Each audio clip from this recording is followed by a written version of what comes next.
سیدنا عمر فاروق رضی اللہ تعالیٰ نے کیا فرمایا تھا؟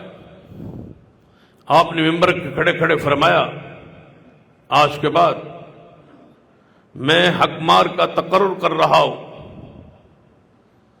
لوگ حق مار میں غلو کر رہے ہیں، زیادتی کر رہے ہیں، میں باندھ رہا ہوں، فکس کر رہا ہوں، اس سے کوئی زیادہ حق مار نہیں دے سکتا، نہ کم دے سکتا ہے۔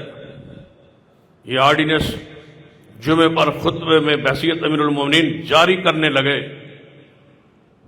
تو اجتماع میں پیچھے خاتون بیٹھی تھی، وہ کھڑی ہو گئی، اس نے کہا امیر المومنین، جس کو اللہ اس کے رسول نے مقرر نہیں کیا، فکس نہیں کیا، آپ کو حق کس نے دیا ہے؟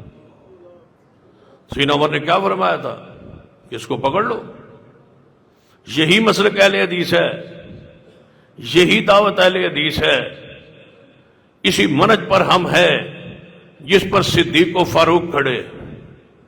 تو فرمایا کہ اگر یہ عورت نہ ہوتی اس اجتماع میں تو آج عمر قرآن و سنت کو چھوڑ کے ہلاک ہو جاتا۔